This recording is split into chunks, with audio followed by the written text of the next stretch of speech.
So good evening again. My name is Isabel Molina, and I am the Public Programs Producer here at the Museum of Jewish Heritage, a living memorial to the Holocaust. I'm very pleased to welcome you all to tonight's book talk for the Tourist's Guide to Lost Yiddish, New York City. Here at the museum, we are dedicated to the crucial mission of educating our diverse community about Jewish life and heritage before, during, and after the Holocaust. As part of that mission, our programs illuminate the stories of survivors, broader histories of hate and anti-Semitism, stories of resistance against injustice, and more. Thank you again for joining us today virtually.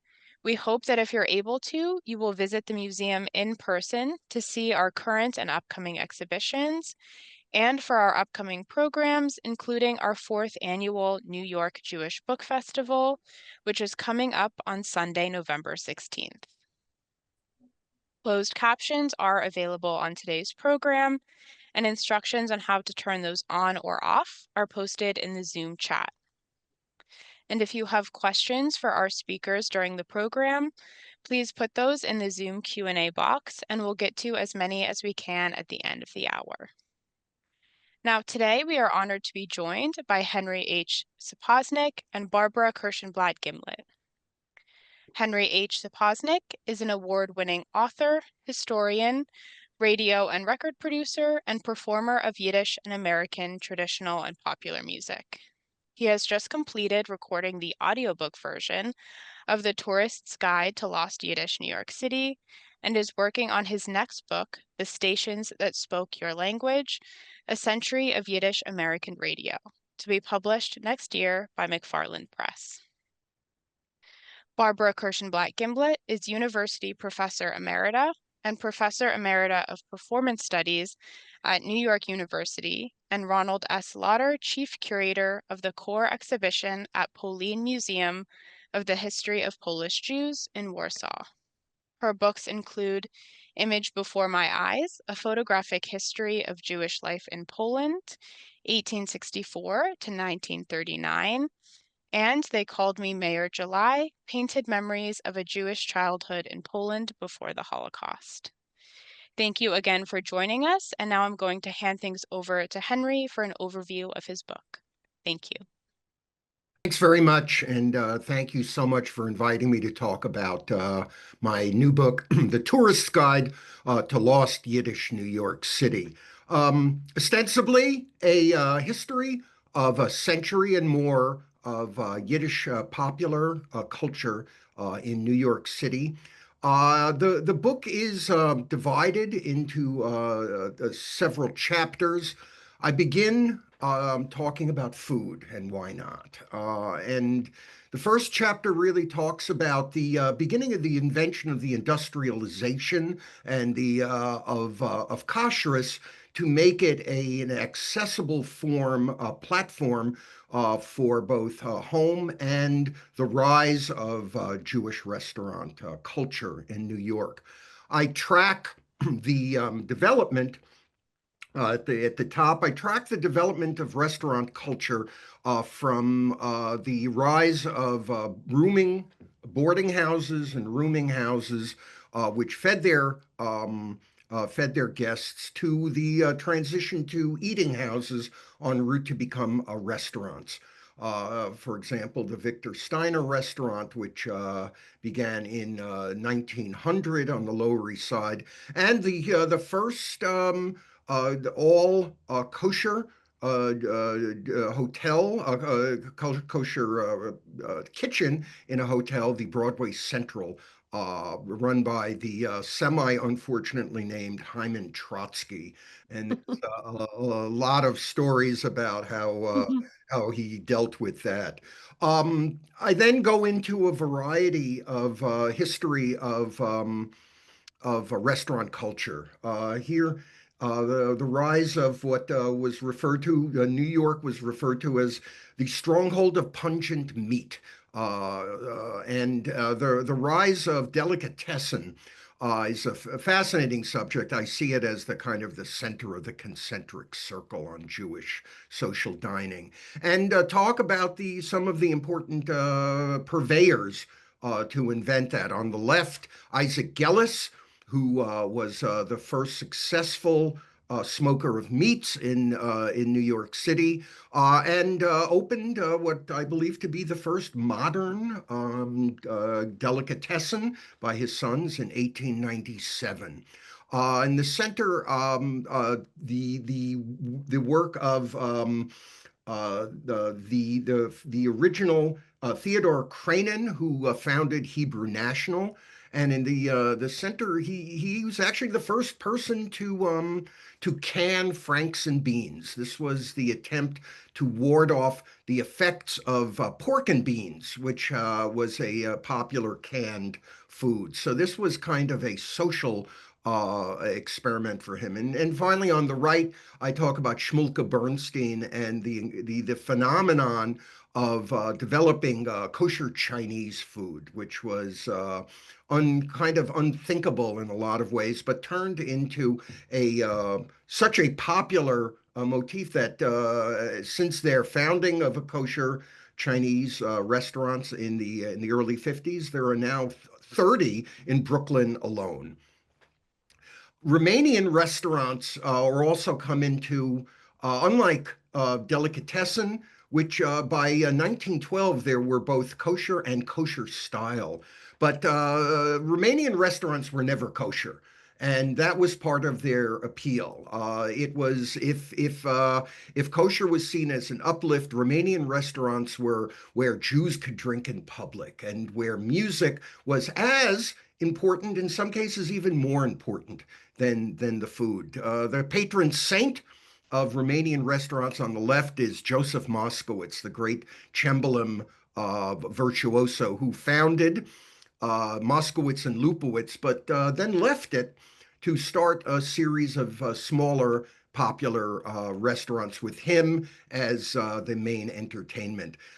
There were over 40 Romanian restaurants in Manhattan alone. These were some of the Hamowitz Oriental Romanian Restaurant and Broilings was popular, and the great the competition to Moskowitz and Lupowitz was the Old Romanian that on Allen Street. So these were a tradition that ended, and amazingly, the restaurant that revived it, Sammy's Romanian, has reopened. So the history of this kind of food on these kinds of presentations lives yet again.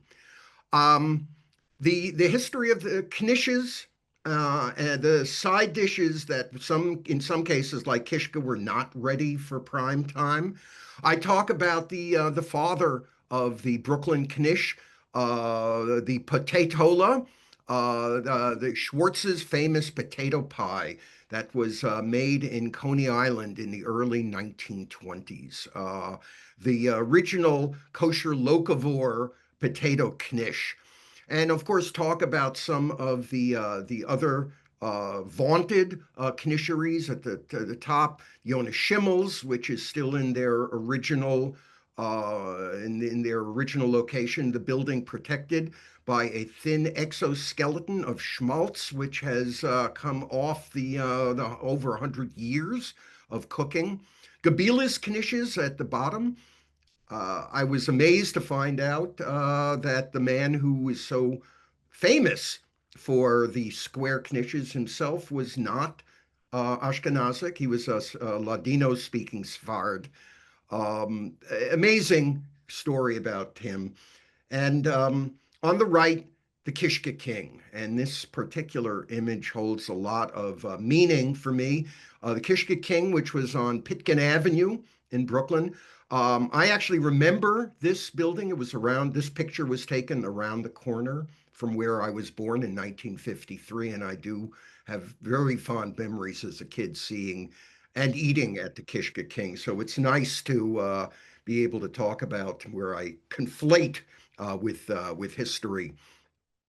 The history of vegetarian and dairy restaurants.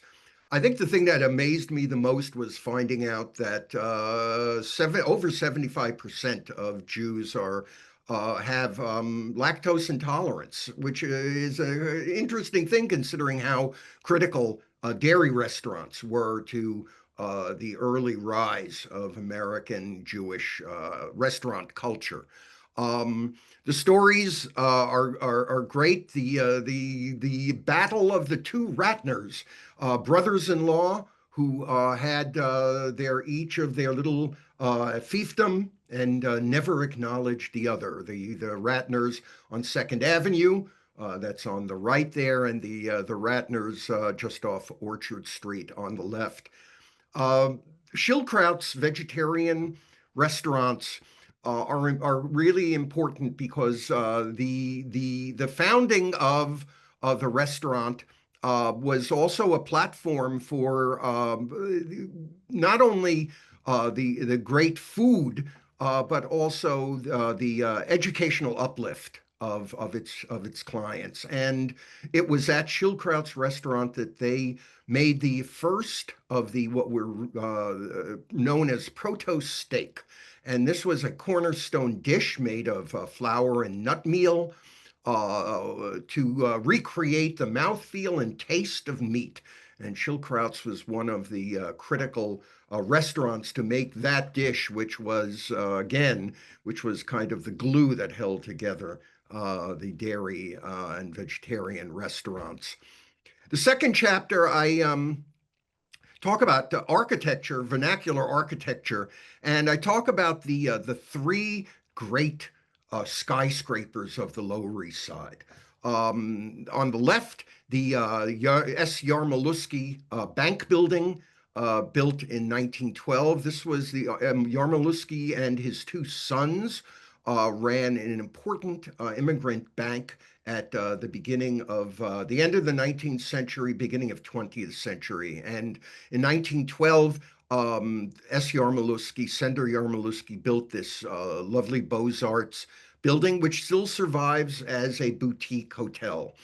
The same year, not too far away from the Yarmoluski building, was the erection of the Forward building. The two highest buildings at the time, the Yarmoluski building being the capitalists, and the Forward building, as I say in my book, from the socialists.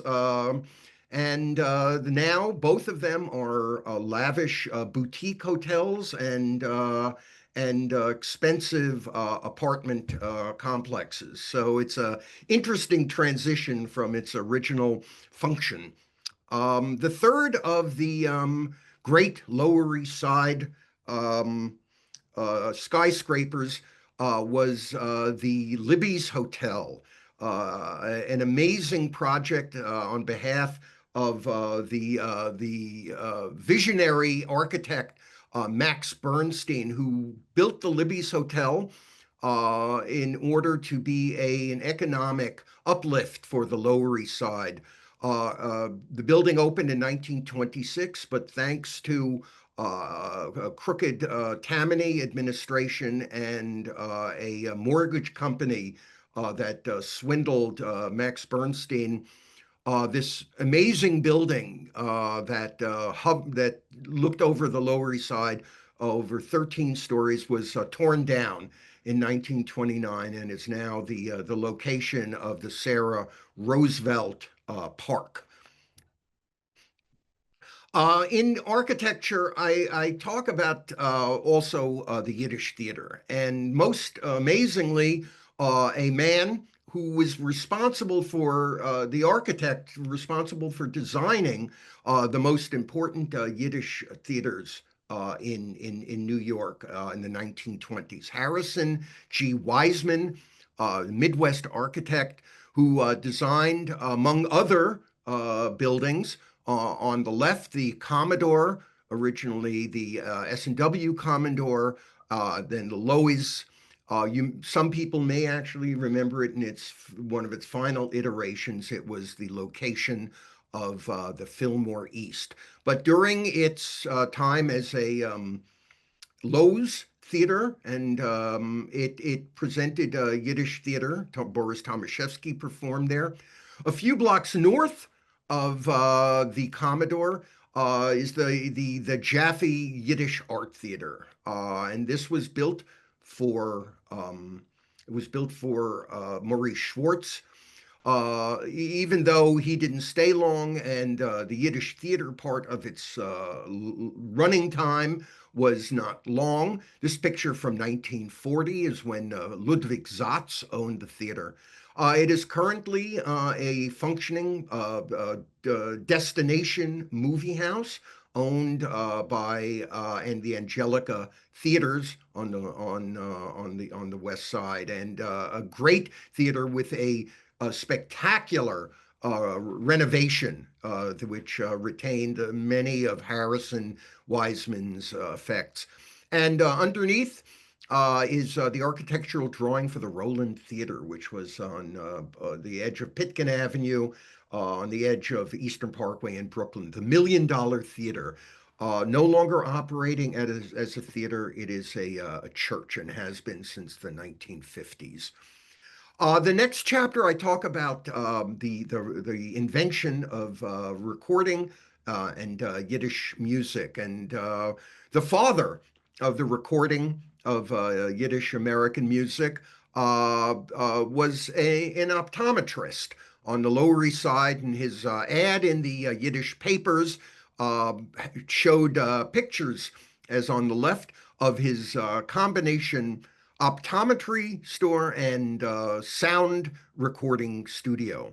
And starting in 1900, these recordings that were made in the studio, they're pictured on the right, um, give us the earliest sound of Yiddish, emerging Yiddish popular culture, and the first inklings of Yiddish musical theater, which over the next few years, most of these recordings would not be recreated. So this is a kind of a fly trapped in amber of an early moment in the emergence of Yiddish popular culture. Um, some of the people who were the recording artists, Professor Seiden. And back in the old country, he was a badchen, a magician, and a fire eater. Here he was Professor Seiden, the fire eater, and also was a pioneering recording artist. And here's a picture of one of his many theaters that he ran, first as a Nickelodeon for recordings and then as film. The Seiden family went on to become important in making budget, popular Yiddish films in the 30s, 40s, and 50s. Another person who is critical in the early recording was Solomon Shmulevitz, the great poet, Badchen, wrote over 500 songs. Some of them, like a Brevele de Mamen, are still known today. And his prolific output uh, uh, belied the tragedy of his having died in poverty and forgotten by the very community for whom he composed. I talk about the rise of the importance of jazz in the Jewish community. One would think that it would have been a hard sell, but as I found on the left, many of the Landsmannschaften in the 19 teens and 1920s, who you would think would have booked klezmer music or Yiddish theater music, were booking jazz bands, Yiddish jazz bands, the most popular of which was Joseph Chernyavsky's Hasidic American Jazz Band in the 1920s, and made some really wonderful records. This was a moment where Jewish musicians found that they had to master two languages, English and jazz. I talk about also the tradition of the chazantas, women cantors who had mastered cantorial music, despite the fact that they were not allowed to sing in a synagogue.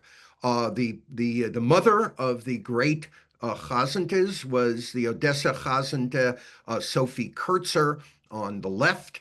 There's a picture in the center of Friedel Oisha, the sister of Moshe Oisha, and Shendele de Chazente, the circuit riding woman cantor who had radio shows in Philadelphia, New York, and Chicago. Their tradition, sadly, is forgotten. Their mastery of the old style chazonis, it has not been continued in the current wave of women who have made it successfully in the cantorate.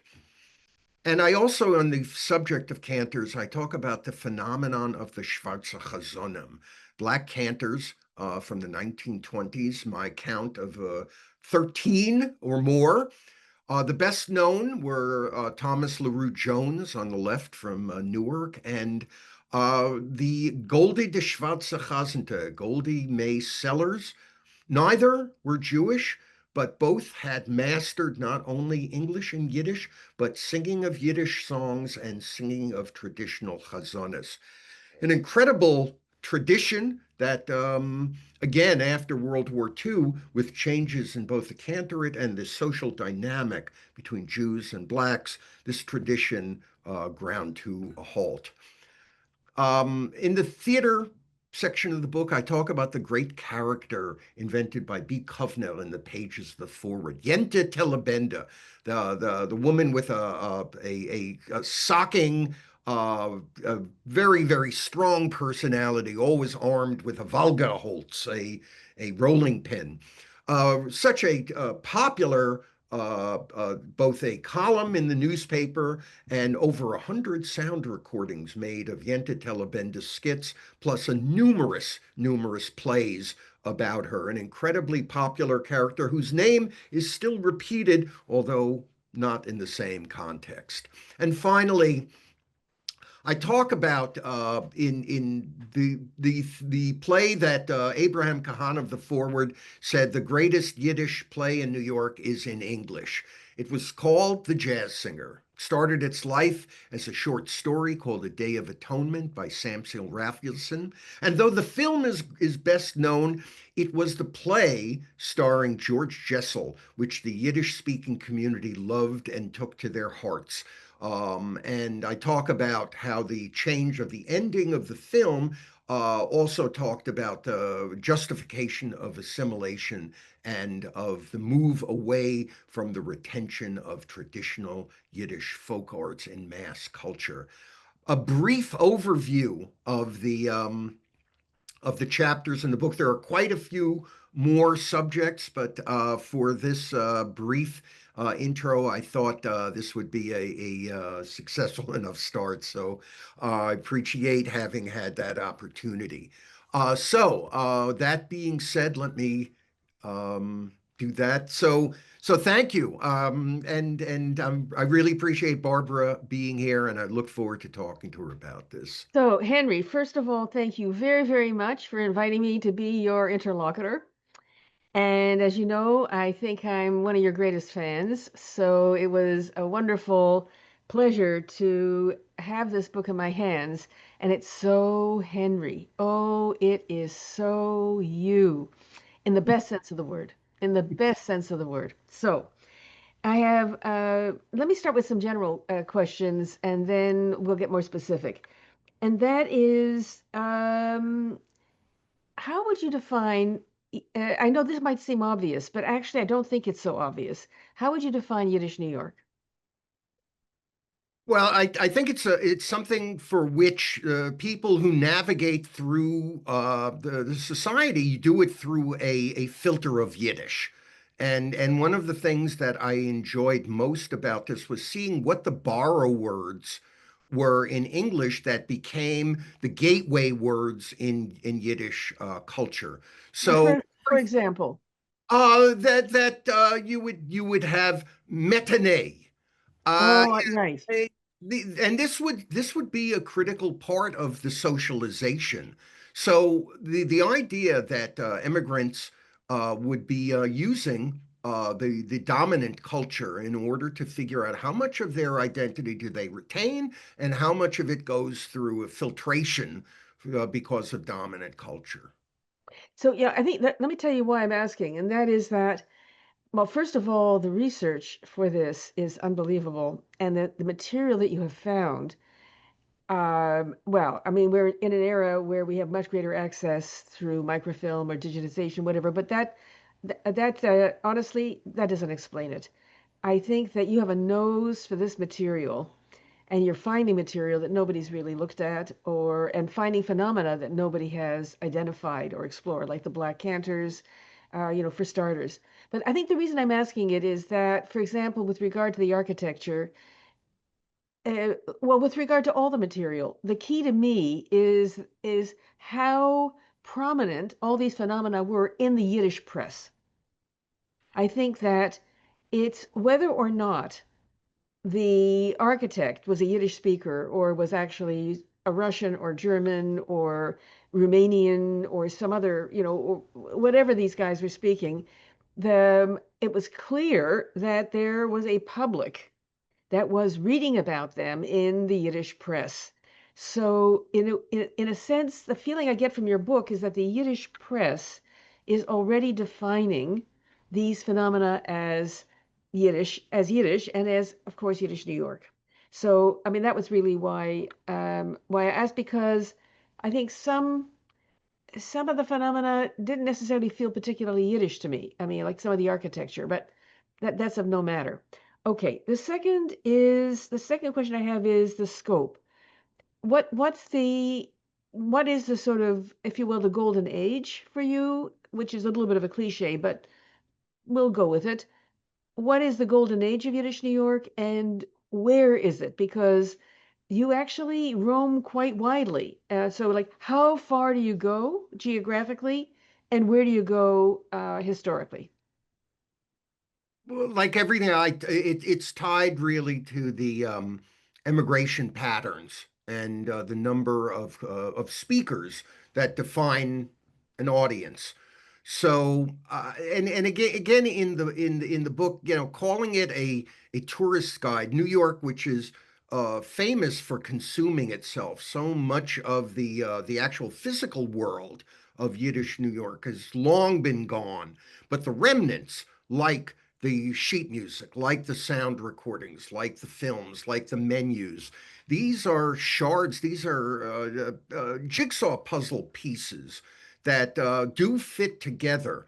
And they reflect on a certain level, they reflect a transient culture because it's really by the second generation, so many of these trends were abandoned because they were the essential they were essentially the social equivalent of training wheels that the first generation had to use, and it became unnecessary for a lot of other people to use this. The Yiddish theater was no longer the clearinghouse for the exploration of shared ideals. One of the things I found about the history of the cafeteria was how many Yiddish short stories in the Yiddish press took place in cafeterias. It really was a clearinghouse, and it was a central location which allowed people to socialize and both being in group and being on the edges of the dominant surrounding culture. And what period do you think is like the critical period for you?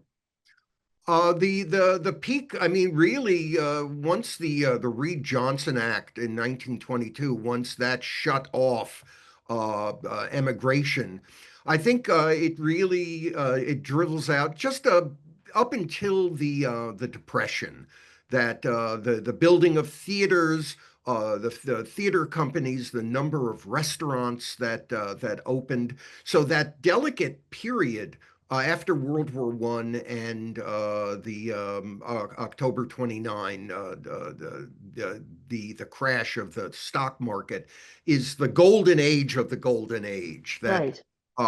and again by going through the newspapers, and I was really lucky.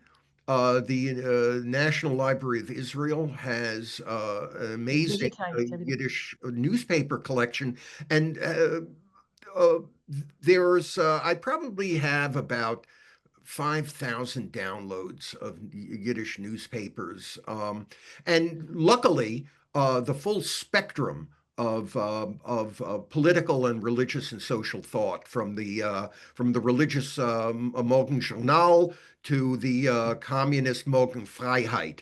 It was really interesting to see the same event through a different filter and through a different end of the telescope, and be able to put those into a reportage of one particular thing. Right. No, it's wonderful. Well, there's something I appreciated very much about the book. Well, before I go there, I just wanted to say I think you and I were around at the time at a very critical moment in, if I recall, the 70s when the Forward moved out of its building, when Metro Music closed, and that we scavenged dumpsters, the warehouse. We like literally scooped up all this material that was going to be, and that was much of it was trashed. And we were actually witnesses present in the 70s to the, in a way, the last gasps of some of these really iconic places and that play such an important role in your story. Well, I was lucky to get into your orbit at that time, and you had really, I don't think there was an interest in Yiddish ephemera quite the same way until you had really articulated it. And I think that was very liberating for people like myself who were coming out of doing basically the same thing for American popular culture. I was very into ragtime and hillbilly music. So it was a great moment, unfortunately, for that decline. You remember you told me one of the one of the Sforim stores on the Lower East Side had a ton of Hebrew publishing company sheet music, and you were the one who, were going there buying the sheet music by the pound. So, Yeah, it was actually, I managed to get into the warehouse of the Hebrew Publishing Company, mhm. and there they had the sheet music was bundled up in brown wrappers with string, and it hadn't been opened in Yeah, maybe yeah, that's right. in a half a century or more. I came out black from the dust that had accumulated over that period. So, in a sense, you know, the way I feel that in a way we're also part of this history, even if we come in at the very, very end of it. And in a sense, there, and as you do trace some of these phenomena, they did persist. I mean, Yonah Schimmels is still there, Katz's is still there, Russ and Daughters is still there, etc. Okay, now one of the things I like very much about the book, which makes it very user friendly, I'd put it, and that is that, and I think it's very smart, that you've basically not only structured the book in chapters, and you've chosen really interesting ones and some surprising ones. I mean, okay, food, I understand. But I wouldn't have necessarily expected architecture, which I think is really interesting because you get a sense of the fabric, the actual architectural urban fabric of Yiddish New York to the degree that it persists or doesn't persist. Music, of course. I mean, this is your wheelhouse. And a theater makes perfect sense as well. But what's very beautiful in the book is that in each chapter is organized around what I would call case studies, so that there's, if it's about Katz's, there's like a few pages about Katz's. If it's about the black cantors, there's so there's a kind of coherence that is where you kind of encapsulate a very careful, a very judicious selection of moments. Now, that said, all right, you have a very nice statement on page 2. I want to start there. So on page 2, you say, um, yet yet the Jewish food survivors, meaning all these, whether it's the delis or the dairy restaurants or whatever, the Jewish food survivors have amazingly avoided becoming folkloric. In other words, a living history reenactment kind of, colonial Williamsburg kind of thing. Food of their food offerings, as they do a living menu, despite being from a phantom community less colonial Williamsburg than Williamsburg Bridge. You've got a wonderful turn of phrase. Oh, that is so Henry. That is so Henry. Okay, so do you want to say something more about that? I think the food thing, and by the way, I am always in awe of your food writing. This was a new field for me. I did not write about food before, but I kind of knew this is something that you have pioneered. Um, I'm just kind of fascinated by why something persists, especially with a massive change in the demographic of the neighborhoods. And interestingly, right, Katz's and Russ and Daughters and Jonas Schimmel and B&H Dairy are all within a 10-minute walk of each other. So it's kind of like an unintentional kind of like Disneyvelt kind of thing where you have this like in situ kind of persistence of Jewish food, and it has, oh, I have one of these, I have one of these. So it once the parts began to fit together, that I was able to track these overlapping histories. Like it really showed that, like for example, finding connections that ordinarily would not have been visible. For example, I did a short piece about Sammy's Bowery Follies, the dive bar on the Bowery. And until I checked Sammy's census reports, I only then learned that he was married to the oldest daughter of Jonas Schimmel. And so it creates two stories out of one. And of course, Sammy died first, and Jonas Schimmel's daughter was the one who ran Sammy's Bowery Follies for its last 2 years. So I like the stories underneath the stories. Well, and of course, you're a great storyteller, which is one of the reasons why the book is such a pleasure to read. So, I mean, I think it's an interesting question as to why some of these restaurants have persisted and have persisted not as museums of themselves, but as quite viable. And it's interesting because a number of them are multi-generational.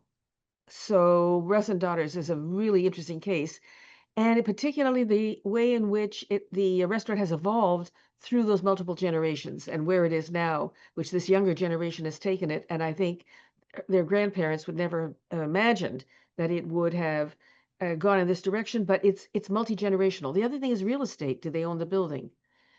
So that's another thing. That a third issue has to do with the neighborhood.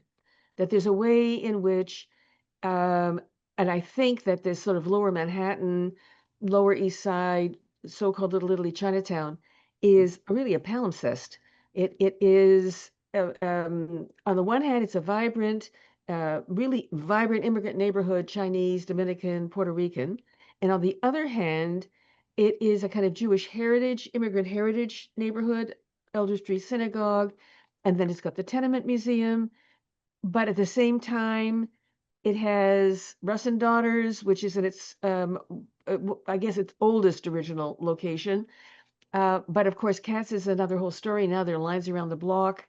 It's another whole story. However, I want to know why, or you didn't. I mean, first of all, everybody will say to you, "Why didn't you include such and such?" Absolutely. It's a cheap shot. It's a cheap shot. That's You can't include everything, so you can always be faulted for not including what I would like to know about. But there are a number of things you didn't include. And in the food area, okay. What happened to Shapiro's wine in the basement? It's a great story. great. Kosher wine, Concord grapes, undrinkable, but it's a great story, and it's a very, very Jewish Yiddish story. What happened to matzah, Streitz, Manischewitz? These were like icons of Yiddish New York. What happened to bread, to the bakers? There are no bakers. And the bagel bakers. I'm not talking, all of the new and bagels, bialys, kosars, that whole That's like, and what happened to pickles? What happened to herring? What happened? Well, to be honest, herring in my chapter on appetizing is Yeah, no, no, it's there. but it's there. But I know Mhm. there's not enough herring. I think again, yeah. The and by the way, architecture, the I first started doing on synagogue architecture and realized it can't be fit in a chapter. That is such a that deserves a book on its Now own. that deserves a book unto itself. Yeah, No question about it. and so any of these things, and if we're as long as we're talking about food, I needed to do things in a bite-sized context. Right, So and you did it, I think, very effectively, and you were very judicious in what you selected. And I think my last comment, then we're going to go to the comments from our oh yeah. participant, from our audience, and that is that I think it was, I think what you've done is really smart. And what was fascinating for me is how you actually start the food chapter, which is to look at the kosher food industry, the kosher meat industry as a driver of these delicatessens and meeting the need of East European Jewish immigrants who are kosher. Because a lot of these German Jewish immigrants, if they're, middle class reform movement, it's another whole story. So I found that way of coming into the topic really interesting. Okay, we've got some questions here. Now, this is a question I was going to ask, so I'm very happy to see it here. What was the most surprising thing you learned while writing this book? Oh gosh, I got a bucket full of those. Well, the book was triggered by the discovery of the recording of Thomas LaRue Jones, the Schwarze Hasen. And I thought that that was pretty much it, that he was an outlier for popular entertainment. But it was doing the research to find out just how lush that tradition was. There were several dozen black cantors, and I think the biggest surprise was finding Sophie May Sellers, the black woman cantor, which I think even today there may not be a black woman cantor. But how did you find her? Look by the usual. I don't have to tell you the usual thing I found while looking for something else, and found her in a listing of a Yiddish newspaper that I was just surprised that there was a listing in the Yiddish newspaper for a show about a Christian evangelical program, the Bishop of Chinatown. And I said, wait, why is there a listing for a Christian evangelical show? And then I found that it was because the black woman cantor was singing chazonis as part of the revival meeting. It just opened this whole Unbelievable. parallel universe because we're so used to thinking, oh, Jews are constantly playing other people's music and internalizing other music traditions. But here was this, this is life on Earth too, where they just through the other end of the telescope. So yeah, that was one of the things that just like my spodek is still draining from Unbelievable. from that Unbelievable. discovery. Now, okay, so then there's a question here. Um, pardon me. Do you think that your background as a performer of Yiddish music influenced how you approached this book? Absolutely. In fact, I was talking to someone the other day about the kind of music. Once I got into performing Yiddish music, I found myself not really navigating towards folk songs or not navigating to worker songs. I navigated my to the Yiddish novelty songs, and to me, the Yiddish vaudeville was really a clearinghouse and a platform for normalization of things that would not be normal in any other context. Like, for example, the women cantors, that by appearing on the stage, on radio, in the Yiddish theater, on records, they normalized a seemingly aberrant moment in Jewish life, and until the Jewish religious world caught up with the Jewish popular culture world and started giving smicha to women. But by then, this had been normalized. I mean, I grew up in the Catskills. My late father was a chazan, and I remember Friedel Oisho coming to perform. So I think that was the other thing that was, I kind of, in a couple of cases, I seem to bump into history where I'm writing about it and say, wait a second, I was at this thing. Like the photo of the Kishke King. I grew up around the corner, so it gives me a kind of a visceral connectivity to what's otherwise an arm's length experience. Wonderful. Now, there's another question here, and that is, were there any specifically Romanian influences on the Romanian Jewish restaurants you mentioned? Well, the most critical, apart from the diet, the broilings, the mamaliga, was the music. Yeah. Joseph Moskowitz, the cembalo virtuoso, uh, set a high standard both for the music. I was actually amazed how much press catnip he was. Every newspaper, or there were books about slumming on the Lower East Side, and everyone went to Moskowitz's. He was a stupendous character.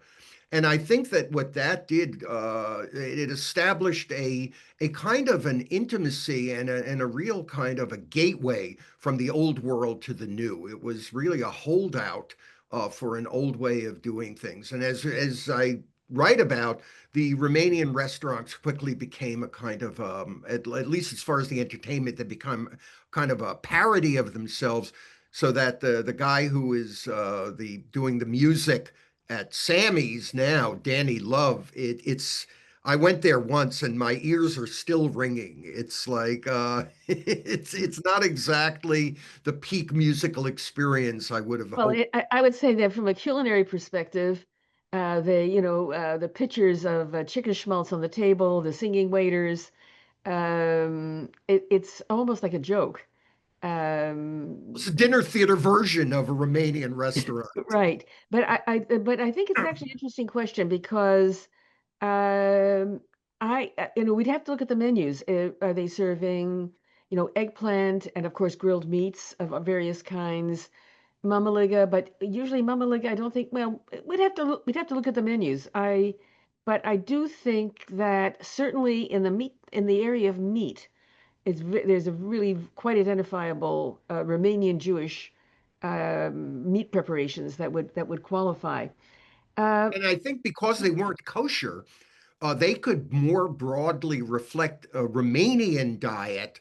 So you would have cheese, you'd have a variety of dairy products that you would not have in a kosher place, but right. it was a Romanian aesthetic. Again,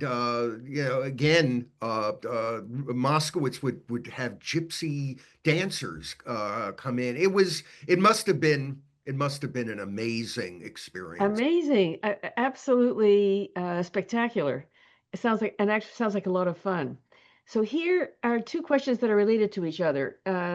What has been the reaction to the book? What has been the reaction to the book, but it's also formulated a different way.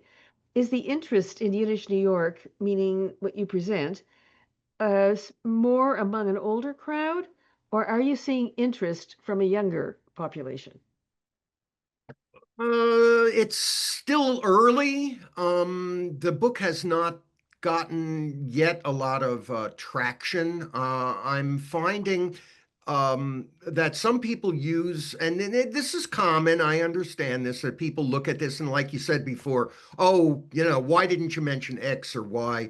And people do use their own experiences as a yardstick in order to gauge kind of, the veracity of the content. So that would really be about older people who have a memory of these kinds of things. But one of the things that has been for me the most proud, and going back to the what amazed me was the story about the B&H dairy, Oh, which that's amazing. Tell uh, them. a little vest pocket, hole in the wall, runt of the litter, luncheonette on Second Avenue, Kosher. kosher. Well, again, this is one of the things. You didn't need, I mean, the whole issue, the politicalization of kashrus has been too much. But the fact that the B&H, which started as a Jewish dairy restaurant, is now run by a cast of amazing characters, a Muslim man with his Christian Polish wife and Latino staff making the best kasha walnichkis and cheese blintzes. It's almost, it really needs to be a musical. I mean, It it's is it is amazing. You know, the owner now is this Egyptian Muslim guy, and he, I think, was working there. And then when the owners, the Jewish owners, decided to give it up, they let him buy it. And he decided, he said that he wants to keep it kosher and he wants to maintain the heart and soul of B&H. And then he marries this Polish woman, and she knows how to make all these dishes. I mean, she was working at the restaurant across the street. So the also the hole in the wall dairy Yeah, so she restaurant. knows how to make, blintzes and latkes and split pea Absolutely. soup and mushroom barley and chicken soup, which is like rosso in Polish. So the most unlikely couple who are very dedicated, Oh man. and also they've done some rather quite interesting kind of I would say, well, they, for example, some of their customers ask for unusual combinations, like a sandwich that's a combination between two slices of challah of a latke, lox, and I don't know what else, Yeah, yeah. all in one sandwich. So, and they put it on the menu, and so they on the one hand they're continuing to do, what was always done, but they're also having some fun, I would say. And they've got a huge following in this very tiny place. Huge following in a place with 21 chairs. And Exactly. So my last, well, let's see. I think we still have a little bit of time, but let me put this to you because there's a question here, very nice question, which is, uh, if one wanted to, okay, here it is. Where would you suggest someone go if they're looking to experience authentic Yiddish culture or remnants of it in New York City today? Um, you can, I mean, it's a combination. I mean, for example, there are Yiddish culture events happening around the city throughout the year that can give you that kind of that jolt of continuity to be in an environment where people are speaking Yiddish or playing Yiddish music and so forth. And it depends. Do you want to have something that evokes a gone moment in history, or do you want to look at Yiddish culture as it's navigating today, like in Borough Park? This is not only stuff about the things that are in the sepia-toned past. Sure. That the culture is both working forward and losing some of its history, but it's still with a judicious, and that's one of the reasons that I made sure I put in as many of the addresses. I was going through the phone books and the city. You can, by taking the book, you can track, like for example, the what was once the Garden Cafeteria on East Broadway. I did a search. This is the cool thing you can do. where went through the newspaper archives and I typed in the address and I got the biography of the address, and it showed how many layers of emerging Jewish culture, everything from sweatshops to Ort workshops to union headquarters. If the buildings are not there, the addresses are still there, so you can still be in the physical place where a lot of the history that's documented in here took place, even without plaques on the wall. Well, it seems to me that maybe this is another project which is a little bit like the way you begin the book with the Yiddish phrase book, which is to equip an individual with the Yiddish phrases they will need when they're traveling. And of course, in a post-Holocaust situation, it makes no sense. And in a way, you kind of see your Yiddish New York, this tour of Yiddish New York, kind of inspired by that Yiddish phrase book, which I thought was really lovely. But what I'm thinking is that it maybe in collaboration with Eldridge Street Synagogue, maybe in collaboration with the Tenement Museum, there could be a series of maps or a map, whether, and I would be inclined to go old school and have it, paper printed, that had on it sites and paths for, in a sense, experiencing what you've written about to the degree that it can be still experienced. So it would be a combination, maybe with one code of places that once were there are no longer, like Hmm. the Sarah Roosevelt Park, where everything had been torn down. But on the other hand, it could include places that either are still there or that have come there, that in fact are still part of this culture. I don't know. That must have occurred to you. Actually, I do have a Google map I didn't. I'm still building it. It has at the moment has over 170. And it's I went a little hog wild. I'm sorry, I went to Flanken wild.